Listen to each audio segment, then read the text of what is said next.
Na mensagem introdutória que preguei sobre o fruto do Espírito, no primeiro domingo desse mês, destaquei algumas coisas para vocês. A primeira delas, o caráter singular e harmônico do fruto do Espírito, tal qual descrito aqui no texto que lemos em Gálatas. Ou seja, essas características, esses itens mencionados no singular como fruto do Espírito, formam uma vida cristã harmoniosa.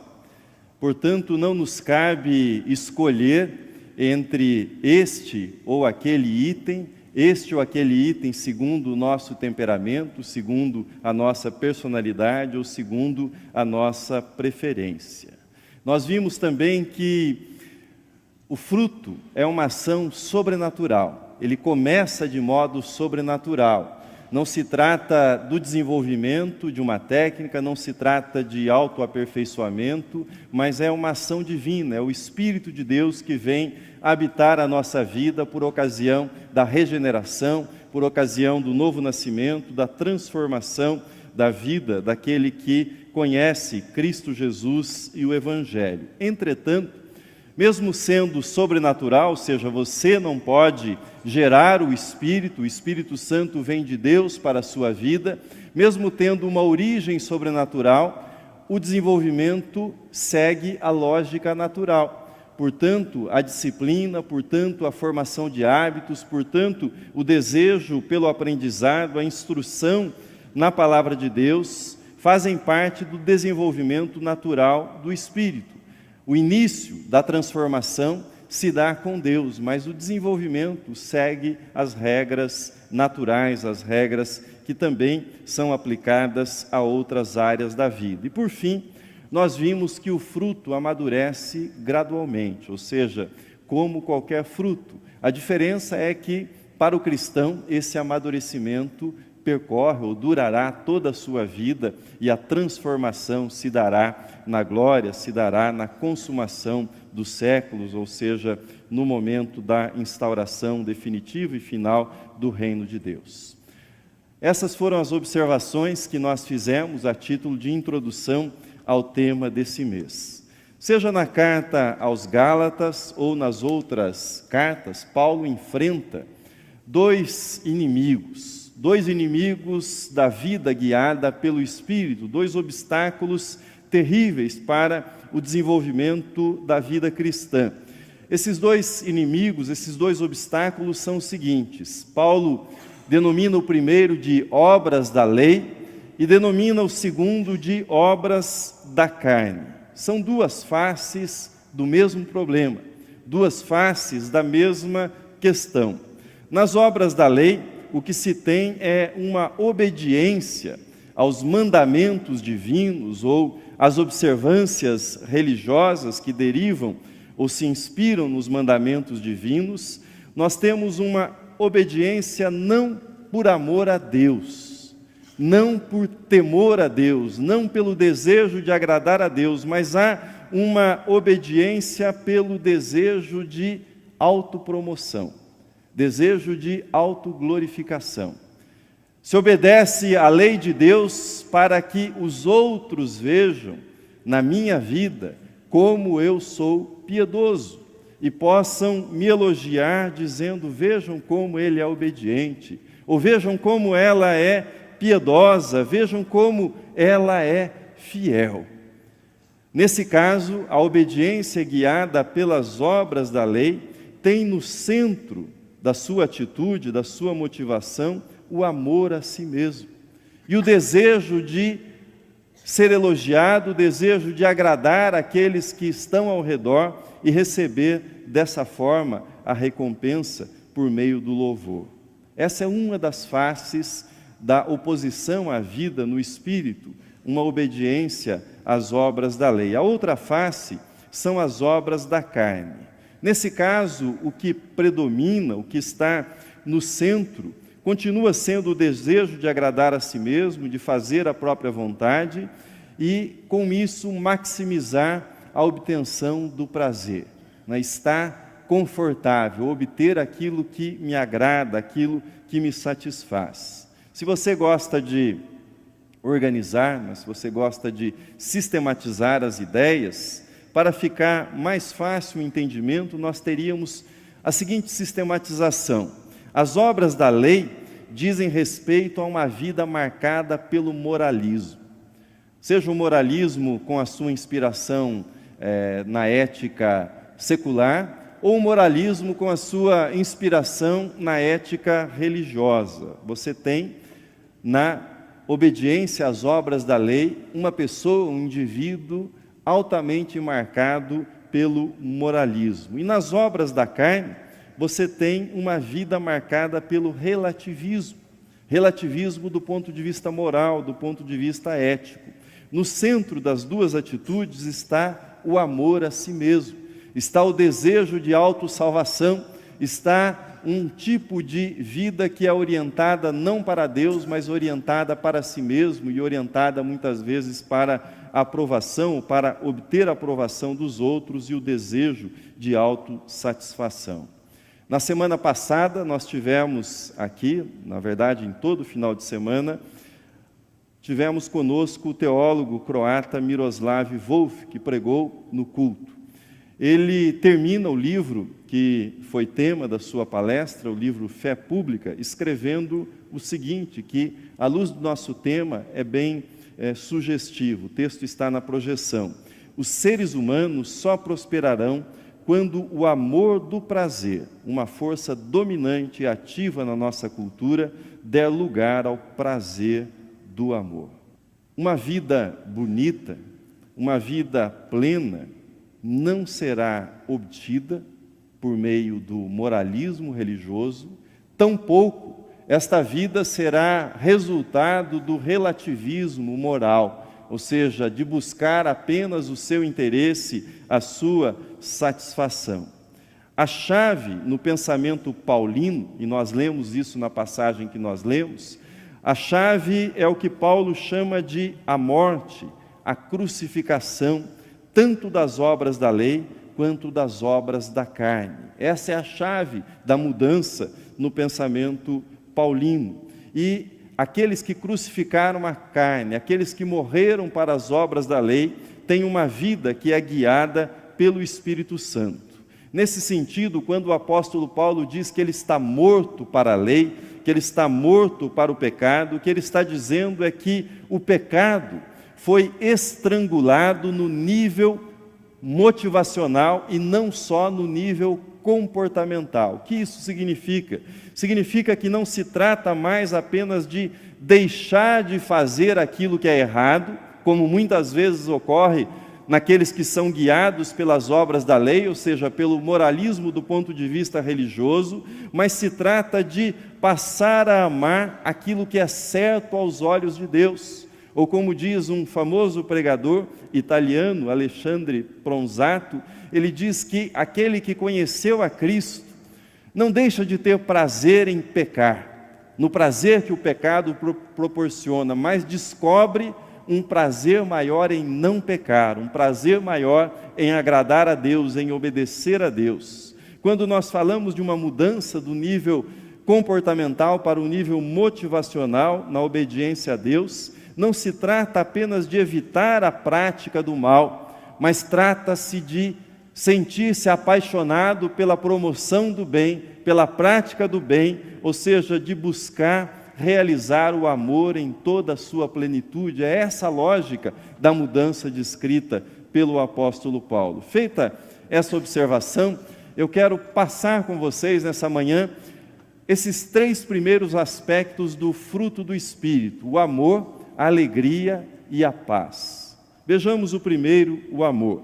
Ele encabeça a lista dos itens que compõem uma vida guiada pelo Espírito, uma vida que produz, que evidencia a ação do Espírito Santo. Mas que é esse amor ágape mencionado pelo apóstolo Paulo? Nós precisamos recuar para outra carta de Paulo, a primeira carta aos Coríntios, e nela nós temos a mais profunda, a mais bela descrição do amor e da sua natureza. E lá o apóstolo Paulo diz as seguintes coisas a respeito do amor.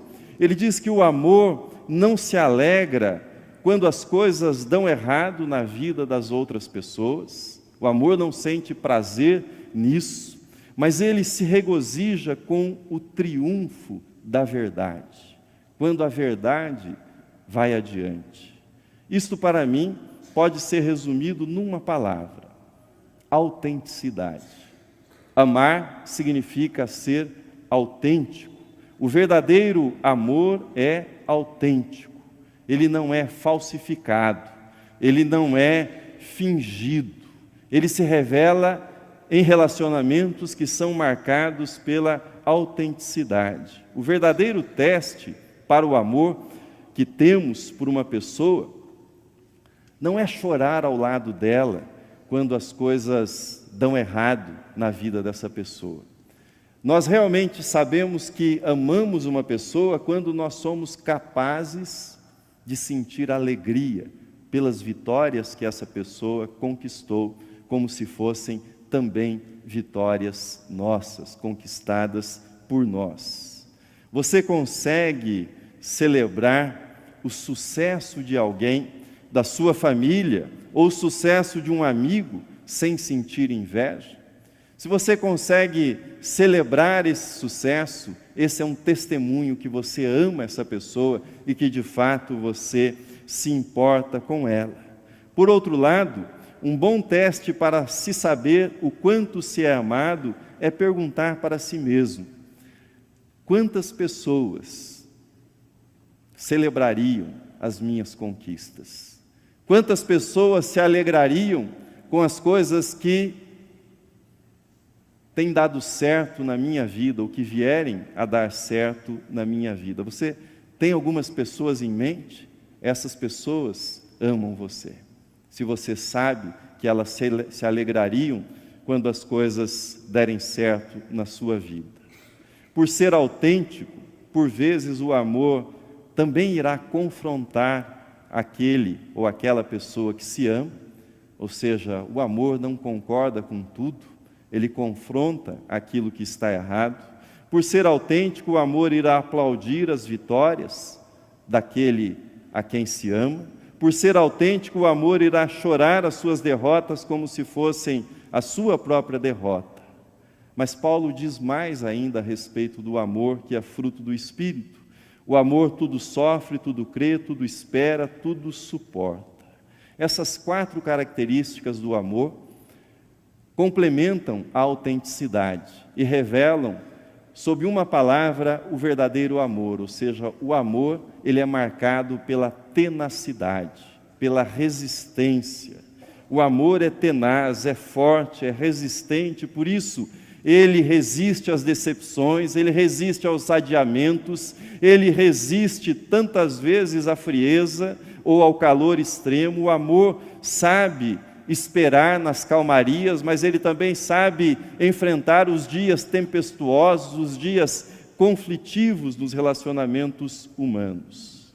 Mas deixe-me dizer uma última coisa sobre o amor que é muito importante, e é a seguinte: esse amor autêntico e tenaz, ele só pode ser encontrado em Deus.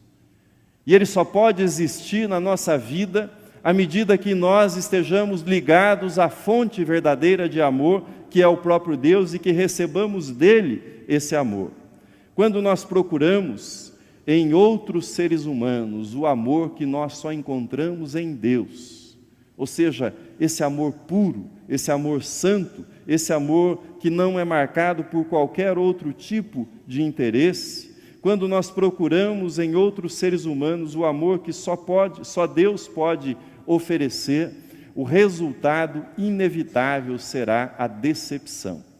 Nós nos decepcionaremos, ficaremos desiludidos. Por isso, ouça com atenção o que eu vou lhe dizer agora. As decepções que você sofreu, e talvez você esteja sofrendo nesse momento, as decepções que você sofreu com o amor humano podem abrir a porta para que você experimente de um jeito que você não havia experimentado ainda o amor de Deus na sua vida.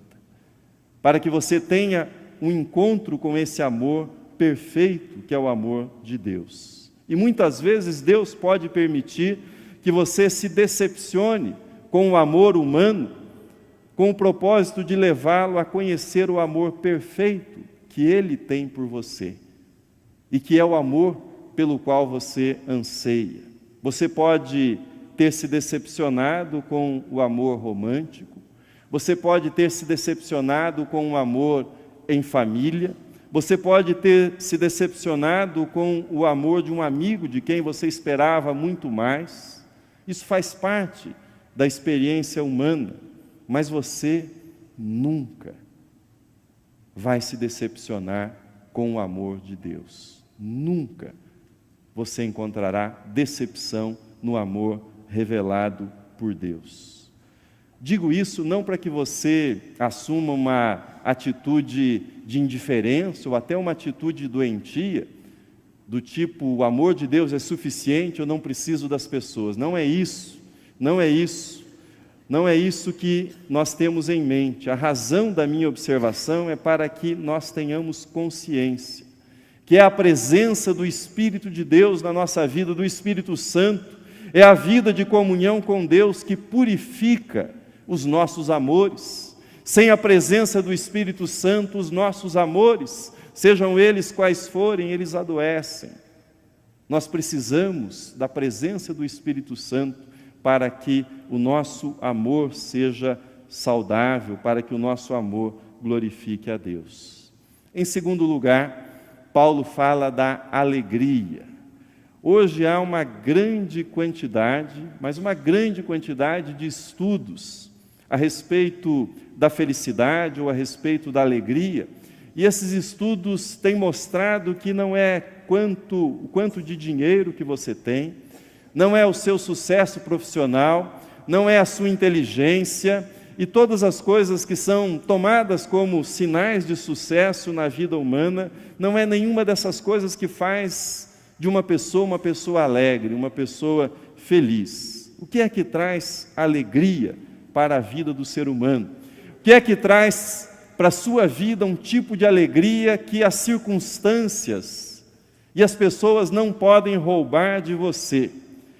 Essa alegria, do ponto de vista bíblico, ela é proveniente da presença do Espírito Santo.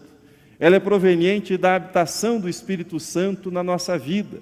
E ela é uma alegria perfeita, uma alegria completa, porque ela não depende daquilo que acontece do lado de fora da nossa vida, mas daquilo que está acontecendo, dessa fonte que está fluindo interiormente, desses rios de água viva que estão brotando dentro de nós pela habitação do Espírito Santo. O que faz de alguém uma pessoa alegre não é o ambiente, não são os relacionamentos, não são as posses, mas é a habitação, a presença do Espírito Santo produzindo esta alegria na nossa vida. Uma das coisas mais impressionantes para mim, e a Bíblia tem muitas passagens impressionantes sobre alegria num contexto de tristeza, num contexto de sofrimento, mas uma das passagens mais impressionantes é essa que se encontra na carta de Tiago, capítulo 1, versículo 2, o texto está na projeção. Assim está escrito: meus irmãos, tende por motivo de toda alegria o passardes por várias provações. Ao ler isso, você deve se perguntar: como isso é possível? Como isso é possível? É possível pela habitação do Espírito Santo. É possível porque o Espírito Santo se faz presente na vida daquele que crê. É o Espírito que produz a certeza íntima que aquela circunstância, que aquela provação, que aquele sofrimento está debaixo do controle das mãos divinas. É o Espírito Santo que produz no coração do cristão a certeza que todas as coisas cooperam para o bem daqueles que amam a Deus. Portanto, esta provação tem um propósito dentro de um plano maior que está sendo guiado pelas mãos bondosas de Deus. Portanto, o cristão pode encontrar e encontra alegria mesmo nas provações. O Salmo 23 proclama, texto que nós carregamos no coração, o Senhor é meu pastor e nada me faltará. O Senhor é meu pastor e nada me faltará. Você já pensou que isso também inclui alegria? Não vai faltar só a roupa para aquecê-lo no inverno, o alimento para abastecê-lo no momento da fome, mas não faltará também a alegria para a sua vida, porque o Senhor é o seu pastor. O Senhor é o meu pastor, não me faltará alegria, haverá os vales da sombra da morte, haverá, mas o pastor estará presente, o bom pastor estará presente. Existirão adversários? Existirão, mas haverá sempre o banquete da alegria preparado pelo pastor anfitrião.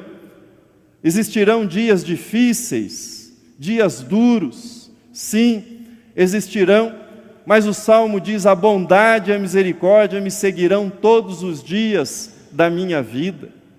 O que você tem no seu pastor, no bom pastor, Cristo Jesus, o que você encontra nele é maior do que aquilo que você não tem, ou aquilo que lhe falta, que você pensava que você deveria ter para ser feliz, para ser alegre. Portanto, é na comunhão com Ele que nós encontramos essa fonte inesgotável de alegria para a nossa vida. E em terceiro lugar, Paulo diz que o fruto também se manifesta pela paz. O maior inimigo da paz em nossa vida, você sabe qual é? É a ansiedade. A ansiedade é uma espécie de droga. Nós nos viciamos na ansiedade. A ansiedade faz com que nós tenhamos a nossa energia roubada. E a energia que deveria ser dedicada ao dia de hoje, aos desafios, essa energia é drenada, é levada para o amanhã. Essa energia é drenada e roubada pelas preocupações que invadem a nossa vida, e diante dos desafios, nós nos sentimos esgotados, exaustos, sem forças. Lembre-se, por mais que você tenha preocupações, ansiedade, isso não vai ajudá-lo. Não vai ajudá-lo a resolver nada no dia amanhã, só vai prejudicá-lo, só vai enfraquecê-lo, só vai desviá-lo daquilo que deveria ser o seu alvo. Mas como é que eu saio da ansiedade, recebo a paz de Cristo na minha vida? Como eu posso enfrentar a ansiedade inevitável diante da vida, diante das preocupações, e ter paz para a minha mente, para o meu coração? Nós só podemos fazer isso se nós dissermos não para as preocupações, para todas aquelas tribulações que nós nos impomos, e dissermos não para a ansiedade de modo definitivo, dizendo sim para o reino de Deus em primeiro lugar na nossa vida. Você só encontrará paz, esse fruto do Espírito na sua vida, quando você buscar levar todas as causas da sua ansiedade diante de Deus e deixá-las lá e receber a paz de Deus. É isso que Paulo nos ensina numa outra carta aos Filipenses. Veja comigo o texto na projeção, Filipenses 4, versículos 6 e 7. Ele diz: não andeis ansiosos de coisa alguma, em tudo, porém, sejam conhecidas diante de Deus as vossas petições pela oração e pela súplica, com ações de graças.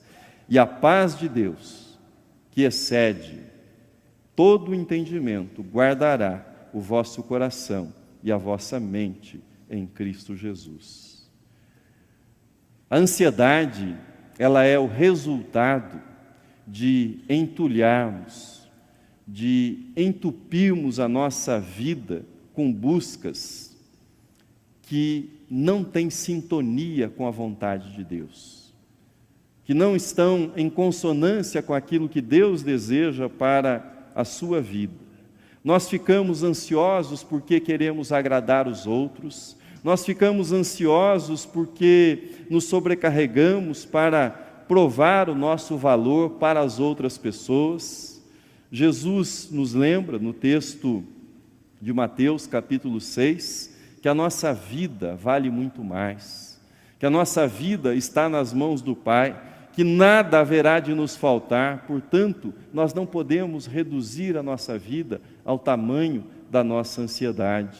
Paulo, falando ainda sobre como Deus quer nos guiar, ele diz: levem tudo em oração à presença de Deus, e você experimentará essa transformação extraordinária. Você deixa diante de Deus a sua ansiedade, quando entra em oração e sai da oração trazendo a paz de Deus na sua mente e no seu coração. Ao buscar a vontade de Deus em oração, o Espírito Santo encherá a sua vida. E ao encher a sua vida, não haverá mais espaço para a ansiedade, para as preocupações, e cada coisa encontrará o lugar certo na sua vida. Se você está ansioso, faça hoje a entrega desta ansiedade na presença de Deus. Não deixe para amanhã, não deixe para hoje à noite, faça isso ainda neste culto, faça isso agora, e tudo aquilo que tem sido o centro, que tem ocupado o lugar de Deus na sua vida, encontrará o lugar certo, irá para o lugar certo, e Cristo estará no centro da sua vida. Cristo tomará conta da sua mente, do seu coração, e a paz de Cristo encherá a sua mente e o seu coração. Termino.